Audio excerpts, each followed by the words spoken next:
Mario Montagne, CPA, CA, MBA, CISA, directeur principal chez Deloitte.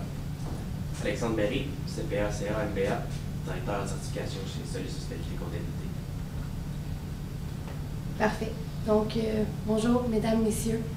Aujourd'hui, nous allons commencer par vous présenter La Mauricienne, une entreprise québécoise dans laquelle il y a beaucoup de croissance dans les dernières années. Nous allons faire un tableau rapide de la présentation et par la suite, nous allons vous étayer nos conclusions.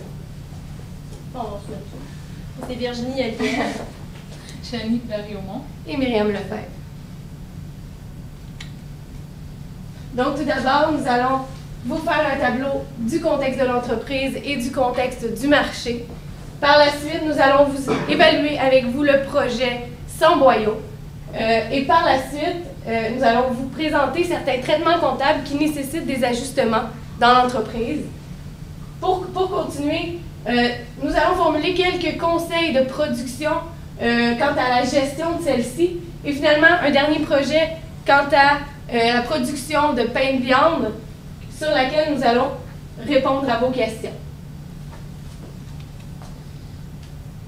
Donc, au niveau du contexte de l'entreprise, ses forces, croissance, l'entreprise connaît une croissance depuis quelques années déjà, surtout depuis 2003, avec l'arrivée de M. Julien dans l'entreprise. Notamment récemment, l'entreprise, vous avez fait signé un contrat avec Ali+.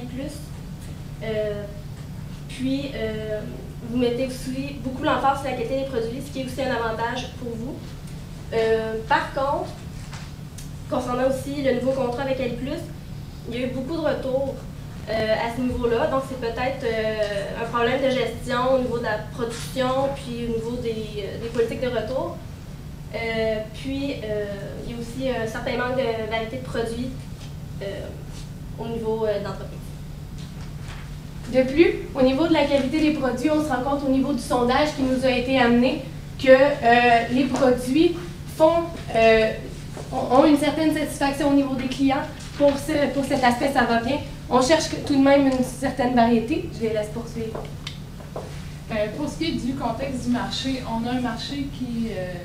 les consommateurs consomment par année environ 40 kg de viande, ce qui est quand même important. Donc, dans le fond, le marché, c'est quand même en croissance. Par contre, il y a beaucoup de changements au niveau des tendances. Le marché tend à se diversifier au niveau des produits plus santé qui sont en demande pour les clients. Donc, c'est peut-être une avenue à utiliser.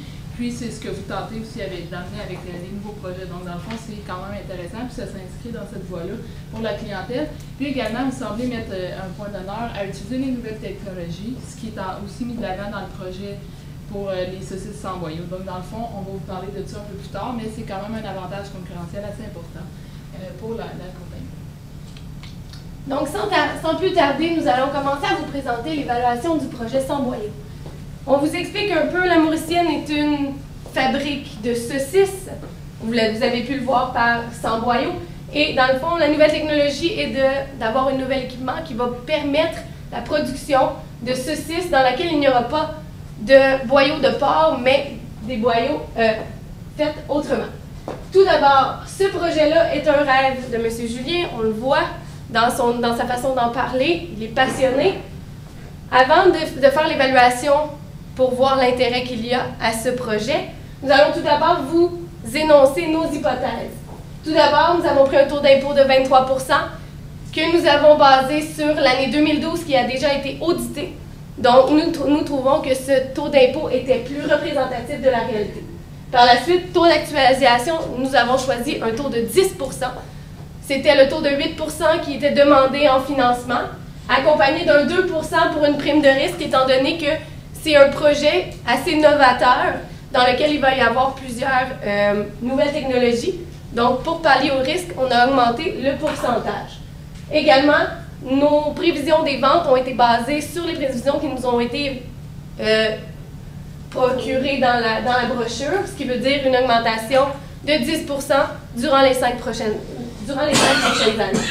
Donc, par la suite, au niveau quantitatif, nous avons effectué une vanne, ce qui veut dire une valeur actuelle nette, ce qui veut dire ramener tous les frais et les revenus futurs en date d'aujourd'hui pour s'assurer que le projet est rentable.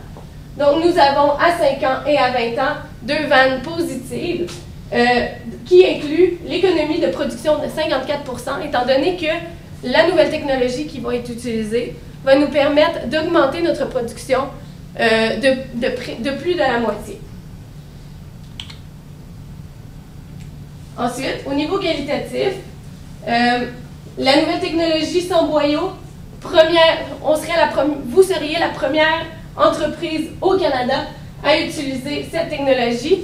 C'est un point positif, certes, étant donné que ça nous donne une place de choix dans le marché, mais cependant, il faut être conscient des risques associés à ce type de nouvelles technologies. C'est une technologie qui n'a pas encore été testée, qui n'est pas encore certaine. Donc, nous conseillons bien sûr une étude de marché pour s'assurer que le produit va être bien reçu par la clientèle et que le produit va être rentable. Par la suite, on voit aussi, point positif au projet, l'orientation santé des consommateurs qui est de plus en plus soutenue. On veut manger bien, moins gras et pour une meilleure santé. Donc, nous optons. Avant de procéder à la recommandation, on a fait une petite évaluation rapide de la santé financière de l'entreprise. Donc, dans le fond, pour voir un peu comment ça va, les possibilités de financement, les liquidités qui sont disponibles. Donc, on voit que le taux d'endettement est de 67 %, ce qui est quand même très correct, ce n'est pas encore très élevé. Donc, il y a moyen d'aller chercher du financement à ce niveau-là. Mais ce taux-là a été calculé avec les données financières qui étaient disponibles. Donc, il y a certains ajustements dont on va parler plus tard par rapport au traitement comptable qu'il faudra faire, puis ça viendrait réduire le taux d'endettement. Le fonds de roulement est à 1,18, ce qui est raisonnable. Par contre, ce serait peut-être à continuer de surveiller pour s'assurer qu'il reste supérieur à 1. Pour la recommandation, on pense que c'est quand même un bon projet, c'est intéressant de par l'orientation de la clientèle vers les produits plus santé, avec l'enveloppe des saucisses qui serait en cellulose, donc ce serait intéressant à ce niveau-là. Puis également du fait que la vanne est positive. Donc, selon les prévisions actuelles, le projet dégagerait des sommes assez importantes au cours des prochaines années. Au niveau du financement, c'est sûr que ça pourrait être intéressant s'il y a du financement des actionnaires de votre part qui est disponible, ça pourrait être intéressant de financer à l'interne, puisque avec l'emprunt que vous avez déjà contracté, il serait possible que 50% des actions tombent aux mains à l'externe, ce qui fait en sorte que si d'autres actions sont émises à l'externe, ça pourrait occasionner une perte de contrôle. Par la suite, ce serait également possible de procéder à un financement par la dette. Comme l'endettement n'est encore pas très élevé, ce serait une solution qui pourrait être envisageable. Dans notre mandat, on devait traiter des questions comptables. Donc, au niveau des immobilisations, les assurances ont été passées en charge au lieu d'être capitalisées. Doivent passer en charge, au lieu d'être capitalisées, puisque c'est un coût qui a déjà été passé, qui a déjà été sorti de l'entreprise. Puis, au niveau des équipements pour les emballeuses, les frais de transport ont été enregistrés en frais généraux au lieu d'être capitalisés. Pourquoi ils doivent être capitalisés? Parce que ce sont des frais qui sont nécessaires pour amener l'actif dans l'endroit et dans l'état pour qu'il puisse produire et engendrer des avantages futurs, donc des ventes. Donc, c'est pour la raison pour laquelle il faudrait que les frais de transport soient capitalisés.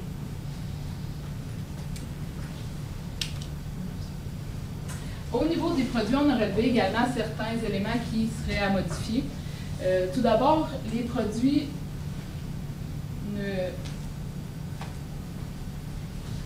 le client a le droit de retourner les produits jusqu'à 10 jours après l'achat. Ce qui fait en sorte qu'il y a des probabilités qu'il y ait des retours, que les ventes ne soient pas réalisées. Donc, ça pourrait être intéressant de comptabiliser les produits après seulement 10 jours. Il serait également possible de comptabiliser simplement une provision en évaluant la quantité de produits qui est retournée. Par contre, ce serait difficile d'évaluer une provision puisque les ventes s'effectuent depuis seulement quelques mois.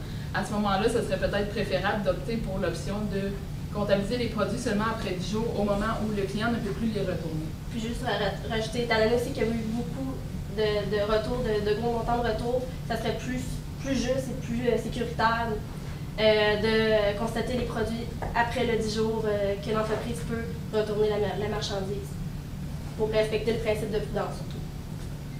Puis rajouter aussi, l'entreprise mentionnait que les produits avaient été enregistrés à la signature du contrat. Par contre, les produits doivent vraiment être enregistrés au moment où l'équipement pouvait fonctionner au niveau du projet. Donc, en date, pas avant 15 mars, autrement dit. Par la suite, pour ce qui est des honoraires juridiques pour la négociation du contrat, l'événement qui est vraiment à l'origine de ces frais-là, de ces charges-là qui ont été encourues, c'est la signature du contrat. Comme c'est déjà passé, les honoraires devraient être passés en charge, enregistrés à l'état des résultats, plutôt que d'être comptabilisés comme des frais reportés. Pour ce qui est de la dette non courante, elle doit être comptabilisée à la valeur actualisée, puisque la dette va être remboursable seulement dans 10 ans. Il faut comptabiliser aujourd'hui la valeur actualisée, puis le montant va être ajusté à chaque année suivant les intérêts qui vont être au niveau de... Non, selon la... Dans cette comptabilisation-là, étant donné qu'on on en a parlé brièvement tantôt, on va peut-être approfondir un peu plus. Vous avez contracté une dette à 1 500 000 qui est convertible au gré du créancier. Ce qui veut dire qu'à n'importe quel moment, il peut demander d'avoir des actions ordinaires et donc faire partie de l'actionnariat, avoir droit de vote dans l'entreprise.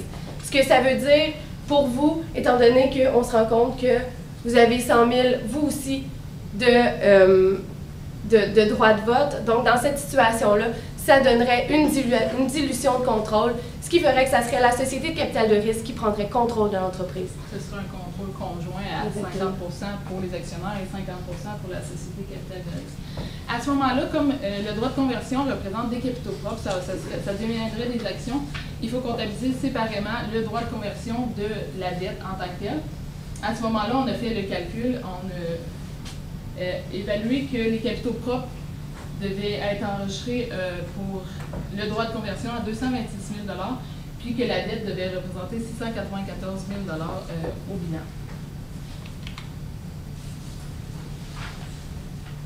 Ensuite, passons au conseil de gestion de la production.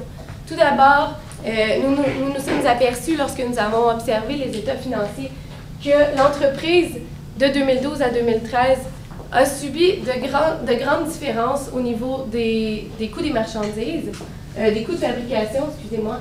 Donc, dans cette situation-là, on a une marge bénéficiaire brute qui a diminué de façon importante. Donc, dans cette situation-là, il va falloir trouver une façon de remédier à la situation. Temporairement, je vais passer à autre chose. Proposer tout d'abord pour le nettoyage, on se rend compte qu'il y a beaucoup de perte de temps avec le nettoyage des machines entre chaque lot. Ce qui pourrait être une façon d'optimiser la situation, ça serait de rajouter une personne supplémentaire pour s'occuper de ce nettoyage, pour s'assurer que celle-ci soit faite adéquatement. Par la suite, on se rend compte que les heures travaillées, on ne peut pas changer vraiment au niveau de la main-d'œuvre, on ne peut pas vraiment économiser beaucoup de coûts si on veut conserver la satisfaction des employés. On se rend compte que celle-ci est très fortement reliée à leurs heures de travail, ils apprécient leurs horaires. Donc, dans cette situation-là, nous optons pour le statu quo au niveau des heures travaillées. Peut-être aller travailler au niveau des produits offerts, aller trouver le produit qui serait le plus rentable plutôt que de couper sur les heures. Par la suite, un peu moins conseil de gestion de production, mais peut-être plus un conseil de gestion générale au niveau de la diversification des clients. On se rend compte que l'entreprise a comme client Loblaws, Maxi, Provigo, qui consiste, les trois ensemble, 26% des ventes de l'entreprise durant une année. C'est ce qu'on a calculé pour le ratio de 3 mois avec les chiffres qui nous ont été présentés. Dans cette situation-là, étant donné que les trois compagnies sont jumelées entre elles et que très souvent les fournisseurs sont interreliés, au niveau de la maison mère, ça peut être très risqué d'avoir une aussi grosse partie de la clientèle qui est concentrée sur ce client-ci. Par la suite, on avait également un produit qui était en discussion au niveau du conseil d'administration, à savoir s'il devait être produit ou non, le pain de viande. On voit, suite à des calculs, la marge sur coût variable est de 11 sous par unité, ce qui est quand même assez inférieur aux saucisses standards et aux saucisses sans boyau. Donc, dans le fond, la marge sur coût variable est inférieure, d'autant plus que vous semblez avoir rejeté un produit dernièrement qui n'était pas nécessairement pas rentable, mais simplement parce qu'il n'atteignait pas les résultats désirés. Donc, dans le fond, ce serait à savoir si la marge sur coût variable de ce produit-là est suffisante à ce niveau-là. Également, par contre, c'est un projet qui permettrait une diversification des produits. Il semble y avoir un désir des clients d'avoir des nouveaux produits, donc ce serait un avantage de produire le pain de viande qui serait différent. Nous, on recommanderait de ne pas aller de l'avant avec ce projet-là par le fait qu'il semble que la marge sur coût variable ne soit pas nécessairement assez élevée. Donc, ce serait notre recommandation. Par contre, si vous jugez que la marge sur coût variable est un niveau acceptable, ça pourrait être aussi intéressant. Donc, pour conclure, on revient à la base. L'objectif de M. Julien est de trouver un nouveau marché pour sortir des sentiers battus. Certes, le conseil d'administration a quelques retenues, mais on se rend compte que il y a beaucoup de points positifs qui pourraient être amenés pour ces divers projets. Au niveau de Samboyau, comme on vous l'a dit plus tôt dans la présentation, nous vous conseillons d'aller de l'avant avec ce projet. Par la suite, les ajustements au niveau comptable, on a parlé notamment des assurances qui ont été passées, qui ont été capitalisées au lieu d'être passées en charge. Puis, notamment aussi au niveau des produits, les produits qui ont été constatés beaucoup plus tôt qu'ils devaient être constatés. Donc, vraiment au niveau du moment où l'entreprise a pu mettre en marche son équipement. De plus, aussi au niveau des produits, là, des ajustements, au niveau des nombres de retours, vraiment, il faudrait s'assurer que les produits soient constatés après 10 jours. Ça serait préférable, très préférable. Puis au niveau également des produits par rapport au nombre de retours, ce serait peut-être de s'assurer des normes de qualité qui sont exigées par le client, puis peut-être de mettre des mesures pour justement mesurer la qualité, puis mettre des indicateurs qui permettraient de voir si les produits les respectent, puis peut-être faire des ajustements au niveau de la production pour s'assurer que le client est satisfait d'une part, mais également que les retours soient moins nombreux, puis que ce soit des pertes moins importantes au niveau des ventes. Ensuite, effectivement, au niveau de la comptabilisation, on peut s'apercevoir que... excusez-moi, je recommence. Au niveau des conseils de gestion, ce que j'ai passé un peu à côté tantôt, au niveau de la rentabilité, on se rend compte en faisant le calcul de la marge que le produit sans boyau a une marge beaucoup plus importante que les autres, de plusieurs sous par unité, ce qui devient plus important lorsque la quantité augmente. Et finalement, rejet de la production du pain de viande, étant donné, au grand contraire, sa marge inférieure. C'est beau. Merci beaucoup de votre attention. Nous sommes prêts pour vos questions. J'ai une question sur le traitement de la dette convertible. Quand je fais l'addition de votre calcul, je dois passer 226 000 au capitaux-propres, 694 000 au passif. J'arrive à 920 870. J'ai une dette que je viens d'encaisser d'1,5 million. Je fais quoi avec le 600 000 qui me manque? J'ai encaissé cash 1,5 million. Donc là, je balance pas mon encaisse. Non, tu l'as dit. OK. Au niveau, effectivement, vous avez raison. Il y a eu une coquille qui s'est émissée dans notre PowerPoint. Dans le fond, ce qu'on voulait dire, c'est que ce que vous avez entre les mains, c'est les montants actualisés. Il y a une proportion qui doit être actualisée, il y a une proportion qui ne doit pas l'être. Donc, dans cette situation-là, l'ajustement devra être effectué pour être capable de désactualiser et revenir au montant au fil des années.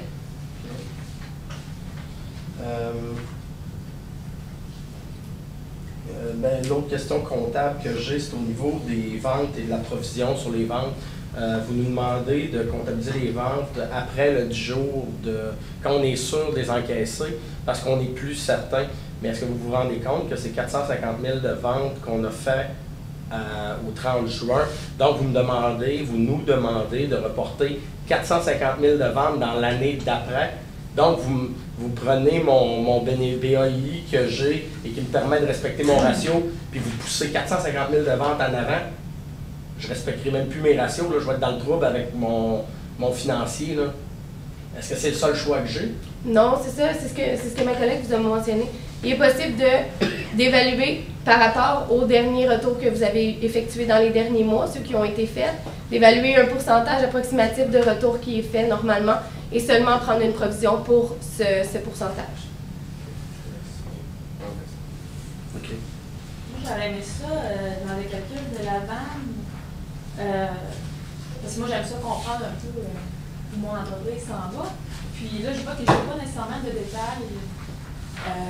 Est-ce que c'est possible d'en avoir un dans les prochains jours? Oui, sans problème. On n'a pas inclus dans le PowerPoint, étant donné que le temps était restreint pour la présentation, mais les calculs sont totalement disponibles. Sommairement, qu'est-ce que vous avez? Sommairement, on a pris votre déboursé initial de 6 millions de dollars. Par la suite, tous les revenus qui ont été effectués, ce qui veut dire qu'on avait une évaluation de 15 % des revenus, plus une addition de 10 % chaque année, qui ont été également actualisés. Par la suite, on avait des économies de production qui ont été incluses au niveau de la main-d'œuvre pour le pourcentage d'économie qui va y être ajusté. Et par la suite, un ajustement d'impôt pour additionner, vous donner le montant qui était présenté à l'écran. Puis, à quel taux vous avez actualisé? 10 %, comme on avait mentionné à l'hypothèse. Il n'y a pas de problème. Et juste, vous n'avez pas fait mention de notre ratio. Vous avez fait divers redressements, puis on avait un ratio. On se demande si avec vos redressements, on respecte toujours le ratio à la base, moi, quand j'ai fait le ratio, vous étiez totalement dans la clause restrictive. Vous avez un ratio de 3 points quelque chose. Et avec les ajustements, je vous dirais que ces ajustements n'ont pas été faits concrètement, mais c'est ça. Avec la marge d'erreur qu'on avait, on avait on avait à peu près 1 ou 2 de marge d'erreur. Donc, dans cette situation-là, il ne devrait pas avoir de problème. Vous ne devriez pas passer en dessous. J'avais une question. Vous dites abandonner le projet de pain de viande à cause que les marges étaient insuffisantes. Oui. Bien, insuffisante, en fait, c'est que ce qu'on s'est dit, c'est que quand on a pris les 3 projets, c'était la marge la plus faible dans les 3. Et puis... c'est quoi les marges des autres? C'était quoi? 19 sous, puis 25, je crois. Donc, dans cette situation-là, étant donné qu'on avait mention du conseil d'administration comme de quoi qu'il y avait eu rejet de plusieurs projets, étant donné que les marges étaient inférieures à ceux qu'on avait déjà, c'est pour ça qu'on a opté en disant que la marge était insuffisante. Dernière question.